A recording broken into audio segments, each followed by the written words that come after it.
పరమశివుడు కోసం భయంకరమైన తపస్సు చేశాడు. కానీ ఈయన మనస్సులో ఉన్న సంకల్పం ఏమిటి?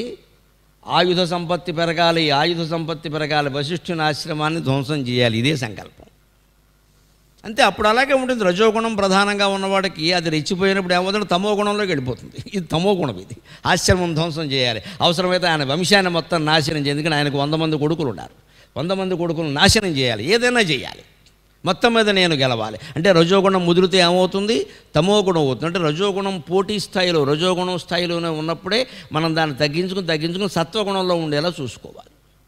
చూసుకోకపోతే ప్రమాదం ఏమిటంటే తమో గుణంలోకి వెళ్ళిపోతుంది. ఇప్పుడు రజోగుణం తమో గుణంలోకి వెళ్ళిపోయింది విశ్వామిత్రుడికి. అందుకని తపస్సు చేశాడు. శ్రీసుర సింధు తీరమున సీత నగోపల సీమయందు పద్మాసనవర్తినై శివును పస్తియునర్పగ యోగ విద్యచే భాషితమైన నా తనువుపై తన మేనుల టీటదీర అత్రాసముగా కురంగములు రాపులు చేయుట ఎన్నడో కదా అని భర్తృహరి సుభాషితాల్లో చెప్పినట్టుగా హిమాలయ పర్వత ప్రాంతంలో గంగానదీ తీరంలో అద్భుతమైనటువంటి తపస్సు చేశాడు. భయంకరమైన తపస్సు చేశాడు. ఎన్ని పరిణామాలు జరిగినా, ఎన్ని ఆటంకాలు కలిగినా ఆగకుండా తపస్సు చేశాడు. శివుడు ప్రత్యక్షం అయ్యాడు. ప్రత్యక్షం కాగానే కోరిన వరం ఏమిటో తెలుసా? వశిష్ఠునిలాగా తపస్సంపన్నులు అవ్వాలి, బ్రహ్మర్షిని అవ్వాలి, అది అవ్వాలి, ఇది అవ్వాలని అడగాలి. అప్పటికి ఆ సంకల్పం ఆయనలో లేదు. నేను 500 మంది సైనికులతోనే వెళ్ళాను, 36 బల్లాలు 76 గొళ్ళాలు తీసుకెళ్ళాను, అవి పనిచేయలేదు. అంతకంటే శక్తివంతమైన ఆయుధం కావాలి, ప్రపంచంలో ఉండే ధనుర్విద్య అంతా నాకు సొంతం కావాలి అని శివుణ్ణి అడిగాడు. ఆయనదేం పోయింది? తథాస్తు అని వెళ్ళిపోయాడు. అందుకే రామచంద్రమూర్తి కూడా అతి బల ఉపదేశించగలిగిన ధనుర్విద్య విశ్వామిత్రుడు సొంతమైంది. ఈ విద్య వశిష్ఠుని దగ్గర అంత లేదు, ఇతర గురువుల దగ్గర కూడా లేదు. ఇది కలిగిన వాడు విశ్వామిత్రుడే.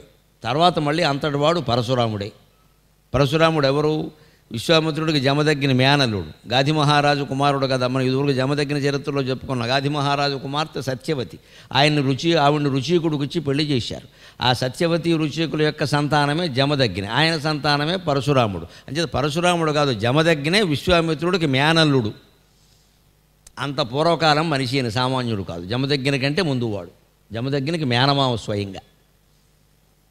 అందుకని ఆయన శివుణ్ణి ధనుర్విద్య మొత్తం నాకు సొంతం కావాలి అన్నాడు. ఎందుకు అడుగుతున్నాడో శివుడికి అర్థమైంది. తథాస్తు, దానికి ఏముంది, వెళ్ళమన్నాడు. ఆయన దగ్గర ఉంది శివుడు విద్య అంతా. ధనుర్విద్యకు ఆద్యుడు శివుడు, సంగీతానికి ఆద్యుడు శివుడు, నాట్యానికి సమస్తమైన విద్యలకు ఆద్యుడు శివుడు. అందుకే మనకు అక్షరాభ్యాసంలో శివాయ గురవే నమః, ఇంకో మాట రాయకూడదు, శివాయ గురవే నమః, ఓం నమః శివాయ రాయాల్సిందే.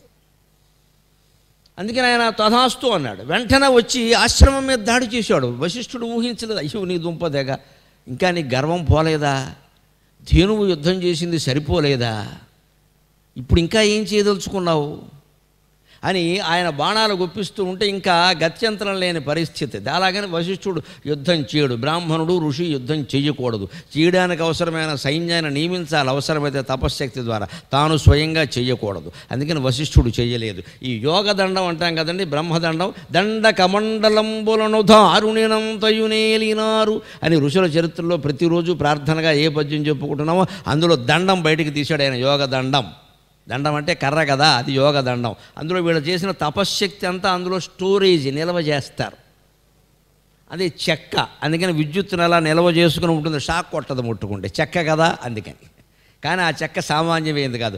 ఆ మనిషి సంకల్పించి యోగదండాన్ని అక్కడ పెడితే అందరికీ ఒకేసారి షాక్ కొడుతుంది, మళ్ళీ తేడాగా ఉండదు. అక్కడ ఆయన సంకల్పాన్ని బట్టి ఫలిస్తుంది. అందులో నిలవ ఉంటుంది. తాము చేసినటువంటి తపశ్శక్తి అంతా యోగదండంలో నిలవ చేస్తారు. ఆ తపశ్శక్తిని వినియోగించడానికి నీరు కావాలి, దేనికైనా సరే నీరు కావాల్సిందే. కాబట్టి కమండలోదకం తీసుకుంటారు. అందుకే విశ్వామిత్రుని చూడండి మీరు, తపశ్శక్తితో కమండలం ఇలా పట్టుకుంటాడు, ఆ నీళ్లు తీసుకుంటాడు, చేపిస్తాడు. యోగదండం, కమండలం ఎప్పుడూ ఋషులు దేన్నైనా విడిచిపెడతారు, బెళ్ళాం బిడ్డలనైనా విడిచిపెట్టేస్తారు, కానీ ఈ దండ కమండలాలు విడిచిపెట్టారు. ఆ దండం యొక్క శక్తి అంటే అది స్టోరేజ్ అనమాట, ఒక రకం నిలవ గది అది. ఆ తపశ్శక్తి అందులో ఉంటుంది. కానీ ఆ దండాన్ని అక్కడ పెట్టాడు ఎదురు, ఇక చూసుకోమన్నాడు. ఆయన ఆగ్నేయాస్త్రం, వాయవ్యాస్త్రం, వారుణాస్త్రం, దారుణాస్త్రం, బ్రహ్మాండమైనవన్నీ వేస్తుంటే ఆశ్చర్యకరంగా గజం వెనకాల ఉన్న వశిష్ఠుడిని సమీపించట్లేదు, ఆ దండం దగ్గర ఆగిపోతున్నాయి. అది ఋషి తపస్సు. దండ కమండలంబులని ధారుణినంతయునేలినారు కోదండధరాధినాథులు పదమ్ముల వ్రాలగ చూచి చూడనట్లుండిరి వారి కంటను మహోన్నతులీ జగమందు గల్గిరే కొండలు తవ్వుటెందులకు కొండలు త్రవ్వుటెందులకు గుప్పెడు గుండెను పట్టుకొమ్మికన్ అని ఇటువంటి ఘట్టాలు చూసే నేను పద్యం వెళ్ళిన. దండక మండలాలు ఉండాలి అంటే, తపస్సు చేయాలంటే గుండెలో ఉన్న ఆత్మని భగవంతుడిని పట్టుకోవాలి, కానీ ఈ కొండలు తవ్వడం దేనికి పని లేక ఈ అధికారాలు, రాజకీయాలు, సంపదలు, ఈ భోగాలు ఏవి దాని ముందు పని చెయ్యవు. అందుకని ఆ జోగదండం దగ్గర ఆగిపోయేసరికి విశ్వామిత్రుడు ఆశ్చర్యపోయాడు. అమ్మ బాబోయ్, ఇదేమిటి అని అడిగాడు అక్కడ తెలుసున్న వాడిని. దీన్ని బ్రహ్మదండం అంటారు నాయన అని చెప్పారు. అది యోగదండం అని మామూలుగా అంటారు, దీన్ని బ్రహ్మదండం అంటారు. బ్రహ్మజ్ఞానపు శక్తితో రూపొందినటువంటి దండం. అది ఏదో వడ్రంగి వారు కూర్చుని ఏదో మామూలుగా చేసేసారు కొయ్య మొక్క అనుకుంటే పొరపాటున ఆయన. ఇది ఋషి చేతిలో ఉంది. ఋషి ఇకల ఈ చేతి కింద ఉంది. ఆ యోగశక్తి అంతా అందులో ఉంది, తపశ్శక్తి అంతా అందులో ఉంది. అందుకని అది దాటి నువ్వు వెళ్ళలేవుంటే అప్పుడు విశ్వామిత్రుడికి అర్థమైంది ఇది అనవసర ప్రయత్నం. ఇది అప్పటికే ఆశ్రమం ధ్వంసం చేసేస్తున్నాడు. ఇక ఏం చెయ్యలేక ఈ బ్రహ్మదండాన్ని ఎదిరించలేక మిగిలిన ఆశ్రమాన్ని ధ్వంసం చేశాడు. అంతేకాదు దారుణాతి దారుణంగా వెనక్కి వెళ్ళిపోయి చెట్టు కింద కూర్చుని భారతంలో చివరి సౌప్తిక పర్వంలో అశ్వత్థామలాగా పైశాచిక సంకల్పం చేశాడు. నిజంగా పైశాచిక సంకల్పమే. వశిష్ఠుని, అరుంధతిని నేనేం చేయలేకపోవచ్చు, వాళ్ళ సంతానాన్నైనా సరే నాశనం చేయాలి. ఆ రకంగా ఇద్దరు దంపతులకి శాశ్వత దుఃఖం మిగల్చాలి. అందుకే అన్నాడు విశ్వామిత్రుడు, నేను చేసిన ఘనకార్యాలు ఎవడూ చేయలేదు, నేను చేసిన తప్పులు ఎవడూ చేయలేదు. అంత గోతులో పడ్డాడు మనిషి. ఒకసారి వెనక్కి వెళ్ళి కమండలం తీసుకుని ఆ తపశ్శక్తి, ఆయన తపస్సు చేశాడుగా, ఆయుధ విద్య కోసం చేసిన తపశ్శక్తి ఉందిగా, ఇది శాపం ఇద్దాం ఎందుకు జరగదు అని ఇలా పెట్టి ఒక రాక్షసుని సృష్టించాడు కృత్య అనే పేరు మీద. అది నేరుగా వెళ్ళి ఎవరిని ఏం చేయలేదు, అది ఏదో ఒక మనిషిని ఆశ్రయించాలి. అప్పటికి దురదృష్టవశాత్తు వశిష్ఠుని శాపానికి గురైనటువంటి త్రిశంకు మహారాజు కల్మాషపాదుడై తిరుగుతున్నాడు, అరణ్యాల్లో సంచరిస్తున్నాడు. ఆ కథ వేరే. త్రిశంకు మహారాజు ఆయన కోసమే అపరస్వర్గాన్ని సృష్టించాడు. ఆయన వశిష్ఠుని శాపానికి గురై కల్మాషపాదుడు అంటే పాదాలు కుళ్ళిపోయి నడవలేక కుష్ఠరోగి పాదాల్లో ఉండగా, అలాగే ఉండగా తన పాదాలు తాను చూసుకుని తాను చేసిన నేరాన్ని తలుచుకుని పశ్చాత్తాపడుతూ ఎప్పుడు శాప విముక్తుడవుతానా అని ఆలోచిస్తూ కూడా వశిష్ఠుని మీద కక్షతో ఉన్నాడు. ఈ కృత్యను ఆయన శరీరంలో ప్రవేశపెట్టాడు. ఇది విశ్వామిత్రుడు చేసిన పని. ఈ కృత్యను ఆయన శరీరంలో ప్రవేశపెట్టి ఇంకా ఆ రాజుకు ఒళ్ళు తెలియలేదు. ఆయనకి వశిష్ఠుని మీద కోపం ఉన్నమాట నిజమే, కానీ ఆయన అదుపులో ఆయన ఉన్నాడు. ఏదో కాలం వస్తుంది అప్పుడు ఏదో చూద్దాంలే అనుకుంటున్నాడు. నిజానికి ఆయన కులగురువు వశిష్ఠుడే, ఏదో తేడా వచ్చింది శపించాడు. పర్వాలేదు, ఆ పీఠ నుంచి తీసిపారేద్దాం, ఇంకోటి పెట్టేద్దాం, దానికేముంది ఏదో అనుకుంటే ఆయనలో ఇది ప్రవేశించేసరికి బుద్ధి మారిపోయింది. పెద్దమ్మని ఎత్తిమే కూర్చుంది. ఇంకా రాక్షస బుద్ధి, పైశాచిక బుద్ధి ప్రవేశించింది. ఆ రాక్షసావేశంతో విశ్వామిత్రుడు ప్రయోగించాడో ఎవరు ప్రయోగించారో తెలియకుండా ఈ కల్మాషపాదుడు, రాక్షస రూపంలో ఉన్నటువంటి రాజు కల్మాషపాదుడు వశిష్ఠుని ఆశ్రమంలో వశిష్ఠుడు లేనప్పుడు ప్రవేశించి ఆయన 100 మంది కొడుకుల్ని సంహరించి బారేశాడు. మొత్తం పీక్కు తినేశాడు అంతే. మనుషుల్ని ఉన్నవాళ్ళని ఉన్నట్టే అంతే. వాళ్ళని అసలు నిద్రపోనివ్వలేదు. రాత్రి వేళ వెళ్ళాడు. పిశాచాల యుద్ధం అంతా అలాగే ఉండే. పడుకుని ఉండగా మొత్తం అందరినీ ధ్వంసం చేసి బారేశాడు. 100 మంది కొడుకులు చనిపోయారు. ఆ తర్వాత వశిష్ఠుని యొక్క బాధ ఏమిటి, ఆవేదన ఏమిటి, ఆయన ఏం చేశాడు పాపం అనేదంతా రేపు వశిష్ఠ మహర్షి కథలో చూస్తాం. అది ఇప్పుడు ప్రస్తుతం కాదు. మనకి విశ్వామిత్రుడిదే చెప్పుకోవలసింది చాలా ఉంది. ఇంత చేశాకండి మళ్ళీ వెళ్ళాడు ఆ చెట్టు దగ్గరికి. ఆ రాజు వచ్చి మొత్తం అందరూ చచ్చిపోయారు. 100 మంది. ఒక్కడు కూడా, ముఖ్యంగా పెద్దవాడు శక్తి, వాడు పోయాడా లేదా, రేపు వశిష్ఠుని కొరువు పెట్టేవాడు వాడే, వాడు పోయాడని చెప్పాడు. పని మయ్యా, నాకు కష్ట తీరింది అని కూర్చున్నాడు. ప్రశాంతంగా ఆలోచిస్తే ఏం తెలిసిందంటే ఈ పెద్ద మనిషికి ఈ కక్ష తీరిన ఆనందం అండి, ఆయన సూర్యకిరణాల లెక్కలు, మేఘాల కదలికల లెక్కలు, నీడ కదలికల బట్టి చూసుకుంటే 10 నిమిషాలు కూడా లేదండి ఆనందం. చాలామంది లోకంలో కష్టాలు తీర్చుకుంటారు ఫ్యాక్షనిజం అనే పేరు మీద. ఆ ఆనందం ఎంతసేపు ఉంటుందో ఆలోచించమనండి వారు ఎవరినైనా సరే. వాడి కళ్ళల్లో ఆనందం చూడడం కోసం వీడిని చంపేశా, వీడి చెవుల్లో గులుగు చూడడం కోసం వాడిని చంపేశా, తర్వాత జైల్లో కూర్చుంటాడు వీడు వెళ్ళి వీడి ఆనందం ఎవడు చూస్తాడో తెలియదు. ఎవడి కోసమో చేస్తారు, కిరాయిగా ఉండాలంటారు. ఎవరి కళ్ళల్లోనూ ఆనందం చూడడం కోసం మనం చంపేస్తామా? పోనీ ఆనందం మంది కూడా కాదా? ఇంత అమాయకత్వమా? లేకపోతే వాడు ఏదో ₹1,00,00,000 ఇస్తానగానే చంపేయడం బాగానే ఉంది. ₹1,00,00,000 ఇస్తాడు, ఎవరికి ఇస్తాడు? నీ పెళ్ళాం బిడ్డలు తింటా, నువ్వు పోయి జైల్లో ఉన్నావు. దేనికయ్యా? వాళ్ళు కూడా సంతోషంగా తినగలరా? ఆయన జైలుకి వెళ్ళి మా ₹1,00,00,000 ఏమిటండి అంటారు. వాళ్ళు మరణశిక్ష వేస్తారు కదా, కనీసం జీవిత శిక్ష వేస్తారు. పెళ్ళాం బిడ్డలు ఏమన్నా సుఖంగా ఉంటారా? ఏమిటిది? ఇంతకంటే ఇంట్లో ఉంటే కూలి పనో 4 పనో చేసుకునేవాళ్ళం. పైగా అసలు ఇప్పుడు ఇంట్లో ఉంటేనే ఇంటికి నెలకు ₹10,000 వచ్చి పడుతున్నాయి కదండి బాబు. సుఖమైన ప్రభుత్వం, సుఖమైన రోజులు ఇంతకంటే ఎక్కడా ఉండవు. అందుకని ఆలోచన విధానంలో తేడా ఇదంతా మనం గ్రహించాలి. ఈ ఆనందం విశ్వామిత్రుడికి 100 మంది చచ్చాడు. శక్తి, ఇంకోటి ఏదో రక్తి అనుకున్నాం. శక్తి, రక్తి, భుజి దృక్కు, దృక్కు, దృక్కు, పొక్కు అని ఎవరు రకరకాలు చెప్పుకుంటే పేర్లన్నీ గుర్తు. చచ్చాడా, వాడు చచ్చాడా, వాడు చచ్చాడు, ఇదన్నీ లెక్కెట్టుకుంటే 10 నిమిషాలు మిగిలాయి. అప్పుడు అనిపించింది మహర్షికి, ఎంతైనా తపస్సు చేసినవాడు, రాజ్యం పరిపాలించడమే మాత్రమే కాదు తపస్సు కూడా చేసినవాడు. ఇంతమందిని చంపిన ఆనందం ఇంతేనా? Only 10 minutes. తర్వాత మళ్ళీ నా దుఃఖం నాకు వస్తుంది. ఓ తపస్యాల కంటే, ఓ బ్రాహ్మడి కంటే, ఓ ఋషి కంటే నేను తక్కువ వాడిని అనేది. ఇది కాదు, ఇది కాదు, ఇది కాదు, సాధించవలసింది ఇది కాదు. ఇదే విశ్వామిత్రుడి నుంచి మనం నేర్చుకోవాలి. కనీసం పశ్చాత్తాపం, కనీసం పశ్చాత్తాపం. ఏదో చేశాం పోనీ, ఏదో ఒకటైంది. బహుశా ఆయన కూడా మన వాళ్ళని వేసేస్తాడు. వేసేని వాళ్ళ కర్మ. ఎందుకంటే ఈయనకి ఎంతమంది ఉన్నారు, తక్కువ వాళ్ళు కాదు వీళ్ళెవరు. తపస్సులో తక్కువేమో కానీ సంతానాన్ని ఖండంలో ఎవడో తక్కువ కాదు, మినిమం 100. అందుకే ఉన్నారు, పోనీ పోతారు. ఏం చేస్తాం, మనం చేసాం కదా. అయితే ఫ్యాక్షనిజం ఏమైందండి? ఈయన చంపాడు, రేపొద్దున ఆయన చంపడా? అయితే ఆయన కొడుకు చంపుతాడు. ఆయన కొడుకు శక్తి ఊరుకుంటాడు, శక్తి చనిపోవచ్చు, శక్తి కొడుకుంటాడు, ఇంకోటి ఉంటాడు. 100 మందిలో ఎవరికి పెళ్ళిళ్ళు అందరికీ అయ్యాయి, సంతానం ఉంటారు, అందరికీ అయ్యాయి పెళ్ళిళ్ళు, వాళ్ళు పగబడతారు. ఇది ఆగతిది. రజోగుణాన్ని ఎక్కడొక్కడ ఆపుకోవాలి కానీ పెంచుకుంటూ పోకూడదు. పెంచేసుకున్నాడు పాపం విశ్వామిత్రుడు. కానీ కాసేపు బాధపడేసరికి అయ్యో అయ్యో అయ్యో ఏమిటిది, చాలా తప్పు చేశాను, చాలా తప్పు చేశాను. సాధించవలసింది ఇది కాదు. అసలు వశిష్ఠునికి ఆ గోవు చెప్పినట్టు వినడం ఏమిటి? గోవు శరీరం నుంచి అన్ని రావడం ఏమిటి? యోగదండం, బ్రహ్మదండం అక్కడ పెడితే నా ఆయుధం చివరికి బ్రహ్మాస్త్రం వేసినా అది దాటి వెళ్ళకపోవడం ఏమిటి? బ్రహ్మాస్త్రం అంటే తిరుగులేంది కదా, అది కూడా దాటలేంది. బ్రహ్మదండం ఒకటి ఉందంటే నాకు ఈ బ్రహ్మాస్త్రాలు దేనికి పని లేక, దీపావళి బాంబులు ఇవన్నీ బ్రహ్మదండం సాధించాలి కదా అన్నాడు. అంతే ఇంటికి వెళ్ళాడు. కొడుకులకు రాజ్యం అప్పగించాడు. నేను రాజ్యం వదిలేస్తున్నాను అన్నాడు. భార్యకి చెప్పాడు, నీకు ఇష్టమైతే నాతో రా, ఆకో అలమో తిని పడుకుంది కానీ, లేకపోతే అక్కడ కూర్చోంటే మానవరాలు బారసాలు ఉంది, నేను రానందావు, నీ ఇష్టం, శుభం భూయాత్ అన్నాడు. వదిలేసిందండి. ఆవిడ గొడవ ఆవిడ వదిలేశాడు. ఇంకా అంతే. అలాగే వచ్చి కూర్చున్నాడంటే మళ్ళీ భయంకరమైన తపస్సు చేశాడు. ఈసారి ఆయన లక్ష్యం వేరు, బ్రహ్మర్షి కావాలి, బ్రహ్మర్షి కావాలి, బ్రహ్మర్షి కావాలి. మళ్ళీ అంతటి తపస్సు చేశాడు శ్రీసుర సింధు తీరమున. ఎందుకంటే తపస్సుకు సాధ్యం కాదులేదు. యద్ దుష్కరం, యద్ దురాపం, యద్ దుర్గం, యచ్చ దుస్తరం తత్సర్వం తపసా సాధ్యం తపోహి దురతిక్రమం. దేవీ భాగవతంలో ఉంటుందన్నమాట. నీకు దుష్కరమైంది, దురాపం, ఎట్టి పరిస్థితుల్లో పొందడానికి వీలు కాదు అని అందరూ చెప్పింది. యద్ దుర్గం, నడిచి వెళ్ళలేంది, విమానాల ద్వారా కూడా వెళ్ళలేంది. యచ్చ దుస్తరం, తరింపలేని సముద్రం లాంటిది సమస్య ఏదైనా సరే, వస్తువైనా సరే, ప్రయోజనమైనా సరే. తత్సర్వం తపసా సాధ్యం. అవన్నీ తపస్సు ద్వారా సాధ్యం అవుతాయి. తపోహి దురతిక్రమం.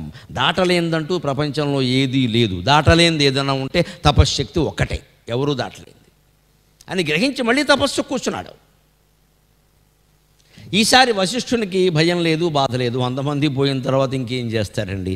ఆయన వైరాగ్యంలో పడ్డాడు. చేశాడు కదా పొరపాటుని, పదే పదే అన్నందినవయ్యా అన్నందినవయ్యా అన్నందుకు అందరినీ చంపేశాడు.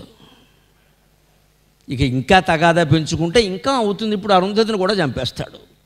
ఇంక నేను ఏం చేయాలి ఇక్కడ అని ఆయన గ్రహించుకుని ఊరుకున్నాడు. ఇక ఈయంతో పెట్టుకోవడం అనవసరం ఇది, కానీ వాడి కర్మవాడు అనుభవిస్తాడు అని వదిలేశాడు. ఈయన ఇలాగే తపస్సులో ఉన్నాడు. ఇప్పుడు ఈ భయం ఎవరికి పట్టుకుంది? దేవేంద్రుడికి పట్టుకుంది. విశ్వామిత్రుడు తపస్సు చేస్తే సామాన్యుడు కాదు ఆయన. రాజ్యమంతా వదిలేసి తపస్సుకు వచ్చాడు. అసలు త్యాగంతోనే తపస్సు మొదలైంది రాజ్యభోగాలు మానేసి.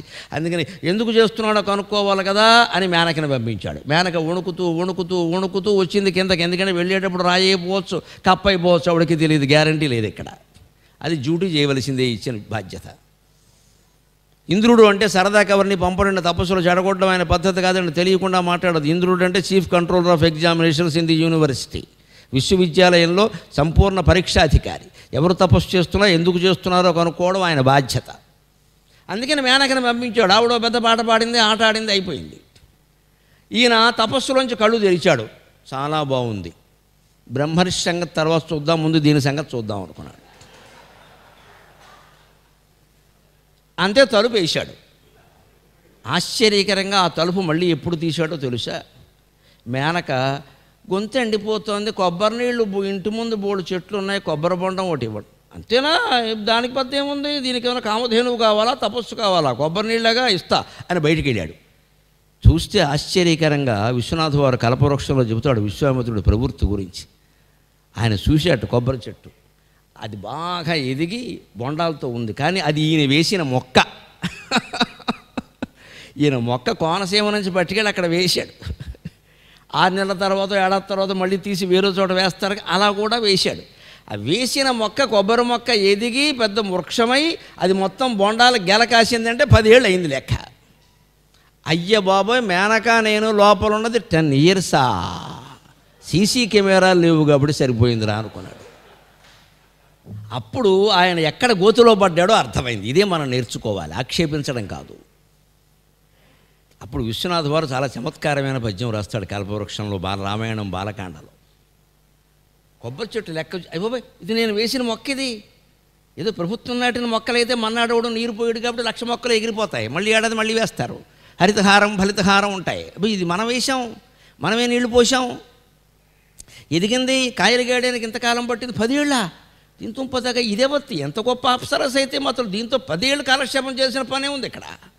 చచ్చ ఎంత గోతులో పడి 10 ఏండ్ల బళి మేనదాలిచిన గర్భం వేమగున్, ఇది కడుపుతో ఉందే, ఇప్పుడు దానికి ఎవరు బాధ్యులు? ఎందుకంటే ఉండగానే అడిగింది, ఇప్పుడు కడుపుతో ఉన్నప్పుడు ఏ కోరికలు తీరిస్తే ఆ అడిగితే ఆ కోరికలు తీర్చాలి కదా, కొబ్బరి నీళ్ళే కదా అని బయటకు వచ్చాడు, కొంపలు అంటుకున్నాయి. ఇది పెద్ద పెట్రోల్ రాబోయే కొబ్బరి నీళ్ళు కాదనుకున్నాడు ఆయన. 10 ఏండ్ల బళి మేనదాలిచిన గర్భం వేమగున్ నను బొదుగంజేయును ఆడు పక్షివలే. మేనదాలిచిన గర్భం వేమగున్ నను బొదుగంజేయును ఆడు పక్షివలే. నే మూఢుండ ఈ వట్టు నా యద కామంబును క్రోధమున్ విడువదే, ఈ వట్టు నా యద కామంబును క్రోధమున్ విడువదే. నేనా వశిష్ఠున్ క్షమాసదను వైరము వట్టి బ్రహ్మనిభునిన్ సాధింతు యోగీశ్వరున్. నేనా వశిష్ఠున్ క్షమాసదను వైరము వట్టి బ్రహ్మనిభునిన్ సాధింతు యోగీశ్వరున్. ఎంత బుద్ధి లేని వాడిని నేను, నా అంత మూర్ఖుడు ఎవడన్నా ఉంటాడా? తపస్సు చేసింది మేనక్ కోసమా? దానికోసం తపస్సు చేయాలి, నాకేమైనా బుద్ధి జ్ఞానం ఉందా అసలు? ఇది ఏదో డ్యాన్స్ ఆడితే ఆడుగాక, వంపు సొంపులు చూపిస్తే అదేమిటి ఏదో చేస్తా, ర్యాంప్ వాక్ అదొకటి ఉంది మధ్యన, చేయుగాక. ర్యాంప్ వాక్కు, కంపు వాక్కు అన్నీ చేయుగాక. దీనికి నేను పడిపోవడం ఏమిటి? అసలు నా జీవితంలో ఎప్పుడైనా నేను వశిష్ఠుడితో సమానం కాగలనా? ఇదండి మనిషిలో రావలసిన పట్టుదల. వచ్చింది ఆయనలో. ఓడితే ఓడుగాక. దక్షిణ దిక్కును తపస్సు చేశాడు ముందు మొదలుపెట్టి, దక్షిణ ఇచ్చి దక్షిణ దిక్కును మేనక తగులుకుంది. నేను మూఢుండా ఈ ఒట్టు నా యద కామమును క్రోధమును విడువదే. ఇంతవరకు కామవాంఛ పోలేదా నా మనస్సులోంచి? కోపం పోలేదా? 100 మందిని చంపినా సరే, 100 మందిని చంపిన వాడికి క్రోధం పోయింది, కామం పోలేదండి. దీన్ని పట్టుకుని ఏడుస్తున్నాను నేను. అందుకే ఆ కామక్రోధాలు ఎప్పటికీ పోవండి, జీవితం అంతా ఉంటాయి. ఒకే ఒక్క ఉపాయంతో పోతాయి. దూర్జేటి కాళహస్తి శతకంలో చెబుతాడు, అమర స్త్రీల రమించినంజడదు మోహంబంతయున్, అమర స్త్రీల రమించినంజడదు మోహంబంతయున్, బ్రహ్మపట్టము సిద్ధించిన ఆసతీరదు, నిరూఢ క్రోధము ఎల్లలోకములన్ మృంగిన మానదు, ఇందుగల సౌఖ్యం వల్ల నీ సేవ చేసి మహాపాతక వారి రాశి గడతున్ శ్రీకాళహస్తి ఈశ్వరా. రంభ, మేనక, ఊర్వశి, తిలోత్తమ, ఘృతాచి ఎంతమంది అప్సరసులు ఉన్నారో మొత్తం అందరినీ అనుభవించిన, జీవితం అంతా అనుభవించిన ఈ వ్యధవకాంక్ష తీరదు. ఇంకా ఎవరో ఉన్నారంటాడు. ఎవడో వచ్చాడు, ఈ మధ్యన కొత్తగా వచ్చిందండి ఒక ఆవిడ అంటాడు. ఇది పోదేది. కామవాంఛలకు లోనవుతున్న వాళ్ళు ఎవరైనా ఇవాళ మరోలా అనుకోవద్దు. ఆడాళ్ళకు కూడా చెప్పవలసి వస్తుంది. కర్మ వచ్చింది దేశంలో. ఇక్కడ ఇదివరకు మగాళ్ళకి చెబితే సరిపోయేది. ఇది సంసారం అంతా బాగున్నా సరే పరాయి వాడు ఎవడో కనపడగానే బుద్ధి మారిపోతుంది. పిల్లలతో చక్కగా పతివ్రత లాంటి స్త్రీతో కాపురం చేస్తున్నా సరే ఇంతకంటే అందమైన ఆడదవతో పలకరించగానే వీడి బుద్ధి మారిపోతుంది. ఇక్కడ పొరపాటు చేసేవారా, ఆవిడ చేసుకోవలసింది, చేసుకున్న వాడిని అడుగు, చెబుతాడు వాడి కర్మ ఏమిటో. ఇలాంటి వాంఛ కలిగినప్పుడు అలాగే అడగాలి. ఆవిడని అడగకూడదు, వాడు దాని మొగుడిని అడగాలి. నేను చస్తున్నాను నీకెందుకు అంటాడు. ఇంక వీడికి కాన్సి ఉండదు. వీడు ఏదో ఊహించుకుంటూ ఉంటాడు ఇక్కడ. అందుకే జిడ్డు కృష్ణమూర్తి గారు చెబుతారు, కామవాంఛ కలగని, క్రోధం కలగని, అసూయ కలిగని ఊహించడం ఆపేయి, నమ్మడం మానేయి, పేర్చకు, నేరుగా దాన్ని చూడు, అది పోతుంది అంటాడు. ఏమీ చేర్చకుండా ఏమీ పేర్చకుండా వస్తువుని చూస్తే ఏ వస్తువు మీద కాంక్ష ఉండదండి. మనం దానికి చేర్చేస్తూ ఉంటాం ఇలాగా. అప్పుడు ఆ వస్తువును వదలలేం, ఇంకా అది పట్టు కూర్చుంటాం. ఇంకా మనిషి అయినా అంతే, వస్తువేనా అంతే, భోగమేనా అంతే. అనవసరంగా మన ఆలోచనలు, మన రాగద్వేషాలు, మన ఇష్టాలు, మన అంచనాలు, మన ఊహలు, నమ్మకాలు దానికి ఏమీ చేర్చకుండా అలా వస్తువుగా చూస్తే ఆ పక్క గోడకి, ఋషి చిత్రానికి, పక్కనుండే కిటికీకి, నీకు నాకు సోఫాకి ఏ తేడా ఉండదు. మనం ఏ తప్పు చెయ్యం. అంతా బ్రహ్మ పదార్థం, సర్వం బ్రహ్మమయం. నిష్కల్మష దృష్టి, నిశ్చల దృష్టి అంటే అది. మహాతత్వవేత్తలు చెప్పేదంతా అదే తపస్సు. అందుకే ఆయన నువ్వు ఆ మనస్సుతో ఆ నేను అనే దాన్ని పరిశీలిస్తూ ఉంటే అది అందులో లీనం అవుతుంది. అవ్వనివ్వాలి. అందుకే నాకేదో కలుగుతుంది అని అప్పుడే మొదలెట్టకూడదు. ఇక్కడ డబ్బా. నేను రాత్రి ధ్యానం చేసినప్పుడు నాకేదో అనిపించిందని పొద్దున్నే అరుగు మీద కూర్చొని చెప్పాడు. ఇక్కడ అయిపోయింది, అది పోయింది. ఆ కలిగింది ఓ భ్రమ. చెప్పకూడదు అసలు. అక్కడ ఆధ్యాత్మిక అనుభూతులు చెబుతున్నామంటే తీవ్రంగా నష్టపోతున్నాం. ఈ డబ్బా వల్ల ఏమవుతుంటే 10 మంది వచ్చి మీరు పీఠం పెట్టాలండి, అయిపోయింది. ఇంకా పీట చెక్కేసి కూర్చున్నాడు ఇక్కడ. ఇక అక్కడి నుంచి అందరూ చేరతారు, మాకు పిల్లలు లేరు, మాకు పీచులు లేరు అంటాను. ఇక పిల్ల పీచు కోసం ఉపయోగిస్తుంది ఈయన పీఠం, ఈయన తపస్సు. అయిపోయింది. ఇక్కడ మనిషిలో పశ్చాత్తాపం ఏమిటంటే దేవతా స్త్రీలను రమించిన ఈ కామవాంఛ పోదు. కోపం ఉందే, వశిష్ఠుని 100 మంది కొడుకులను చంపేశాను, అయినా ఇంకా నాకేమిటో ఆయన నేను మెచ్చలేకపోయాను, ఈ మాట ముందే తెలుసుంటే 100 మందిని చంపడం ఎందుకు, వాళ్ళెవరూ నాకు శత్రువులు కాదు కదా. ఇది పశ్చాత్తాపం. దుర్మార్గాలు చేసిన వాళ్ళం, ద్రోహం చేసిన వాళ్ళం, ఎవరైనా సరే పూజా మందిరంలో కూర్చొని ఏడవమని ఎందుకు చెబుతున్నాను అంటే, ఇంత చేసాం, ఏం సాధించాం అంటే జయించవలసింది ఈ పట్టుదలని, ఈ పిచ్చిని తప్పితే వాళ్ళని కాదు, మనుషుల్ని కాదు, ఈ కోరికని జయించాలి. అది నేను జయించలేదు అని ఎప్పుడు ఏమంటున్నాడంటే 10 ఏండ్ల బడి అయ్యి బాబోయ్, తలుపేసి 10 ఏళ్ళు అయిందా నీ ఇల్లు బంగారంగాను. పాల ప్యాకెట్ వాడైనా తలుపు కొట్టలేదు, కొరియర్ వాడైనా తలుపు కొట్టలేదు, ఎవరు కొట్టరండి. అప్పుడు అవేం లేవు, మరి ఏం చేద్దాం, ఇన్నేళ్ళ అని ఆశ్చర్యపోయి. ఇప్పుడు ఆవిడ గర్భవతి, మేనా. ఆవిడ మన భార్యకి ప్రియురాలకి పేర్లు పెడుతూ ఉంటారు కదా రకరకాలుగా. మేనక అని కాకుండా మై డియర్ మేనా అని పిలిచేవాడు, ఏదో పల్లకీలాగా. అందుకని మేన దాలిచ్చిన గర్భం భీమగున్ విశ్వనాథ్ వారు మేన అనే ఉపయోగించి. మేన అంటే శరీరం కాదు, ఇక్కడ మేనక గర్భం ధరించింది. ఎలాగిది, నన్ను బొదుగంజేయునో ఆడుపక్షి వలే కొంపం తీసి ఏదో పక్షులు ఆడపక్షి పిల్లల్ని కంటుంది కదా, పాపం బొదుగుతూ ఉంటుంది కదా, మగ పక్షి తిరుగుతూ ఉంటుంది కదా, అలాగే ఇది కొంప తీసి నువ్వు బొదుక్కో అనేది వెళ్ళిపోతుందేమో. అదే జరిగేది. నేను ఇప్పుడు ఆడుపక్షిని వీటిని పొదుగుతూ కూర్చోవాలా ఈ గుడ్లుని, ఇదేమో వెళ్ళిపోతుందా, కన్నతల్లి వెళ్ళిపోతుందా, నేను పొదగాల, నా కర్మ ఇదే చివరికి. మరి ఆ పిల్లల్ని ఏం చేస్తాం, అంతే చేశాడు కదా, వదిలేశాడుగా శకుంతల్ని. కణవ మహర్షి పెంచాడు పాపం బ్రహ్మచారి. నన్ను పొదుగంజేయునో ఆడుపక్షి వలె నే మూఢుండ ఈ వట్టున ఎద కామంబును క్రోధమున్ విడువది. ఇంతవరకు నా మనసులో కామవాంఛ పోలేదు, ఇదిగో మేనక ఉదాహరణ. క్రోధం పోలేదు, అదిగో వశిష్ఠుని పుత్రుల శవాల బూడిద అస్థికల ఉదాహరణ. ఇప్పుడు పోతుంది. ఇది ఎందుకు చేశాను ఇదంతా? ఈ నిజమైనటువంటి నిజాయితీ పశ్చాత్తాపమే ఈయన్ని సప్తఋషుల్లో ఒకడిగా చేసిందండి. పవిత్ర చిత్తం, పవిత్ర చిత్తం. చిత్తశుద్ధి అంటారు దీని. చిత్తంలో ఏముందో దాన్ని మొత్తం కడిగేయడమే, అదే చిత్తశుద్ధి. అది ఒంటరిగా ఉన్నప్పుడే జరుగుతుంది, మన జనంలో ఉంటే జరగదు. అందుకే భగవద్గీతలో వివిక్త దేశ సేవిత్వం అరతిర్జన సంసది. నీకు ఆధ్యాత్మికమైన పురోగతి కావాలి, ఒక్క అడుగైనా సరే ముందుకెళ్ళాలి అంటే వీలైనంత వరకు ఒక్కరే ఉండండి, ఒక్కరే ఉండాలి. రెండో వాడిని భార్య సహా భర్త సహా ఎవరిని చేరనియ్యకూడదు. చేరనిచ్చామంటే డబ్బా కొట్టు కబుర్లు ఖాయం. నేనేదో ఎక్కువసేపు జపం చేస్తే మా ఆవిడికి నా మీద గౌరవం పెరుగుతుంది కదా, ఇందువల్ల పెరిగేది గౌరవం, దిక్కుమాలిన గౌరవం. ఈ నటన అయిపోతుంది ఇదంతా. ఆవిడ ఉండనే లేకపోయినా మనం చెయ్యాలంటే చెయ్యడమే, అంత ఎక్కడ ఉండనే ఏమి కానీ. అరతిర్జన సంసది, జనంలో కలవాలని కోరుకోకూడదు. తప్పనిసరి అయితే కలుస్తాం, మాట్లాడతాం, దాని గురించిన వ్యతిరేకత ఏమీ లేదు. కానీ కావాలని ఏమిటో ఎవరూ రావట్లేదండి, తోచట్లేదండి, ఇక వాళ్ళే వస్తారు, దేవుడు రాడమ్మా, తపస్సు పోయినట్టే లెక్క. వీళ్ళు రకరకాల వ్యామోహాలకు లోన్ చేస్తారు, మనని ప్రలోభాలు పెడతారు, కొంతమంది భయపడతారు, రకరకాల పిచ్చి అంతా బయలుదేరుతుంది.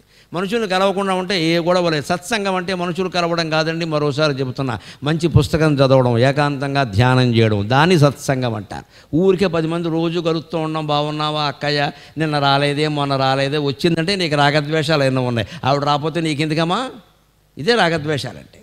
ఆవిడ రాలేదు, ఇవిడికి దోసలేదు, ఇంకా సత్సంగం ఎందుకు? సత్సంగం దేనికి? సత్సంగత్వే నిస్సంగత్వం. శంకరాచార్య చెప్పు, నిస్సంగానికి వెళ్ళాలి. నువ్వు నిస్సంగానికి వెళ్ళాలంటే సత్సంగానికి వెళ్ళడం మానేయాలి. ఇంకా ఒకవాడు వెళ్ళినా ఆ పుస్తకం ఏదో చదువుకుంటా లేదా మాటలు చెప్తే వింటాం, వచ్చేస్తాం అంతే. వాళ్ళు రాలేదు, వీడు రాలేదు, ఈ రోజు ఏమిటో లేదు. ఇప్పుడు సత్సంగానికి వెళ్ళకపోతే నాకు అదోలా ఉంటుంది, కాఫీ దాక్కపోతే అదోలా ఉంటుంది, బ్రాందీ దాక్కపోతే ఎలాగో ఉంటుంది. ఇది కూడా అంతే. తాగేవాడికి తాకపోతే ఏదోలా ఉంటుంది కదా, సత్సంగానికి వెళ్ళకపోతే అదో అది అంతే, అదో వ్యసనం అవుతుంది. అక్కడి దానికోసం పెడతాం మనం, నిజంగా ప్రయోజనం కోసం కాదు. సత్సంగం అంటే మంచి గ్రంథం చదవడం, మంచి జ్ఞానం పొందడం, అంతే. గ్రంథం చదివేటప్పుడు మనం మాట్లాడాం, ప్రవచనం కూడా సత్సంగమే. ఎందుకని? మీరు మాట్లాడరు, నేనే మాట్లాడతాను. మీరు మాట్లాడితే నేనెందుకు వెళ్ళిపోవచ్చు. మీలో మీరు ఆలోచించుకోవడానికి ఉపయోగిస్తుంది. నేను ఒక్కడే మాట్లాడతాను, ఇక్కడ మీరు మాట్లాడలేరు కదా.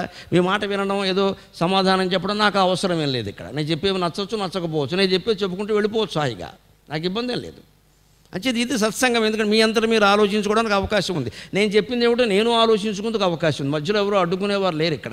ఇది సత్సంగం. అందుకని చర్చలు, గోష్ఠులు ఇవన్నీ సత్సంగాలు కావు. ఏకాంతంగా పుస్తకం చదవడమే సత్సంగం.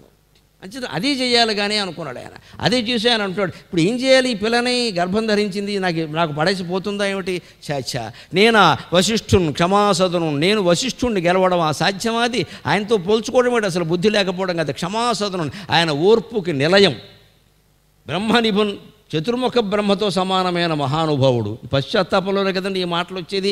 100 మంది కొడుకులు, ఆయన కొడుకులను చంపేశాక ఈయన ఇలా మాట్లాడుతున్నాడు. దీన్ని నిజమైన పశ్చాత్తాపం అంటారు. ఓర్పుకు నిలయమైన వాడు, క్షమాసదనుడు, బ్రహ్మనిభుడు, యోగీశ్వరుడు, ఆయన నేను గెలవడం ఏంటి? అర్థం లేని మాట. చెయ్యి అని మానేసి, కుదరదో మేనక బయటికి రా, అయిపో, నీ పని అయిపోయింది, ఏమిమంటావో చెప్పమన్నాడు. ఏమిమంటావో చెప్పు, ఛార్జీలు ఎంత, అంతే. నన్ను చెప్పించకుండా ఉంటే సార్ నేను వెళ్ళిపోతానంది ఆవిడ భయం ఆవిడది. ఎందుకంటే ఈ ఋషులు తక్కువ వాళ్ళు కాదు. వీడు శుభ్రంగా వాడేసుకుని అయిపోయాక నా తపస్సు నువ్వు చెడగొట్టావు. ఆవిడ చెడగొట్టలేదు, వీడే చెడగొట్టుకున్నాడు. ఆవిడ డ్యాన్స్ ఆడితే చూడొచ్చుగా, 10 రూపాయలు ఇచ్చి పంపొచ్చుగా, తలుపేమని ఆవిడ చెప్పాడు. మనం ఎలాగే చేస్తామండి ఇవన్నీ. వాళ్ళు వచ్చి చెడగొట్టారు, ఎవరు చెడగొట్టండి, మనం మన బుద్ధి చెడగొట్టింది. ఆ విషయం ఒప్పుకోవడం ఇష్టం లేక వారు చెడగొట్టారు, వీరు చెడగొట్టారు. అందుకని మేనక వణుకుతోంది. ఈయన కోపం వచ్చింది. అప్పటికే ఈ ఫోటోలో ఎలా ఉన్నా అలాగే పట్టుకున్నాడు ఆయన. అయిపోయి నీకు ఏం కావాలి? ఏం వద్దు నాయనా, నాకు బస్సు రెడీగా ఉంది, వెళ్ళిపోతానని చెప్పింది. భీమవరం బస్ స్టాండ్కి దారి చూపించి వెళ్ళిపోతానంతే, నన్ను వదిలి, తథాస్తు వెళ్ళు అన్నాడు. నీ తప్పే ఉంది అన్నాడు. పైగా పాపం పశ్చాత్తాపం కదా, నీ తప్పే ఉంది, వెళ్ళు.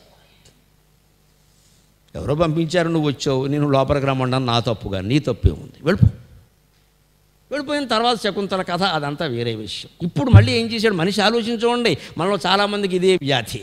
దక్షిణ దిక్కును కూర్చోవడం వల్ల ఎలా జరిగింది? దిక్కుమాలిన ఆలోచన అంటారు దీన్ని. దిక్కు దోషమా, మన బుద్ధి దోషమా? మొత్తం ఈ వాస్తు ప్రపంచంలో పడిపోతాం మనం, అవాస్తవ ప్రపంచంలో పడిపోతాం. అక్కడ కూర్చోవడం వల్ల జరిగింది, ఈ తలుపు తీయడం వల్ల జరిగింది, శనివారం ప్రారంభించడం వల్ల జరిగింది, దుర్ముహూర్తంలో ప్రారంభించడం వల్ల జరిగింది. దాన్ని బట్టి ఉండదండి. ముహూర్తాలు ఎప్పుడు ఎంతసేపు అంటే ఆ పని అక్కడ సక్రమంగా జరగడం వరకే.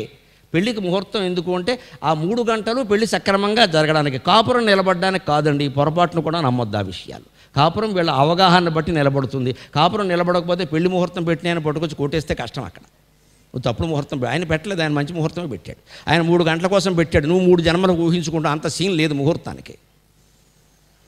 మన నమ్మకాలు ఇవన్నీ, మాంగళ్య బలం, ముహూర్త బలం, ఇవన్నీ సినిమాల పేర్లు. ఇవన్నీ సినిమాల పేర్లు అండి, ఇవన్నీ సినిమాలు. ఇవన్నీ నమ్మకండి దయచేసి. దీన్ని వ్యతిరేకించడం కాదు, పరమ వాస్తవం. ఎవరు ఇష్టం లేకపోయినా, ఎవరు ఎంతమంది వ్యతిరేకించినా నేను నిజమే చెబుతాను. ముహూర్త బలం, మాంగళ్య బలం సినిమాల పేర్లు, జీవితంలో నిజం కావు. నువ్వు మాంగళ్యం ఎంత గట్టిగా ఉరితాడు ముడేసినట్టు వేసినా తెగిపోతుంది అది. ఎందుకంటే నువ్వు సరిగ్గా ఉండట్లేదు భార్యతోటి, నువ్వు పక్క చూపులు చూస్తున్నావు. నువ్వు ముడెత్తే ఏం ఉపయోగం? ఇక్కడ ముందు అవతల ముడేయడం మానాలి. సరిగ్గా విశ్వామిత్రుడే ఉదాహరణ. దక్షిణ దిక్కు ఏం కాదు, మన బుద్ధి, దిక్కుమాలిన బుద్ధి. సరే పని ఇంక ఇంకా ఉన్నాయిగా 4 దిక్కులు, 8 దిక్కులు ఉన్నాయి కావాలంటే. కింద పైన కలుపుకుంటే 10 ఉన్నాయి. మన ఆలోచన సరిగ్గా ఉండడం. సో 10 ఏమిటండి, 20 ఉంటాయి. అందుకనే ఆయన పశ్చిమ దిక్కుకు మారాడు. అక్కడ కూర్చున్నాడు, మహాతపస్సు మొదలుపెట్టాడు.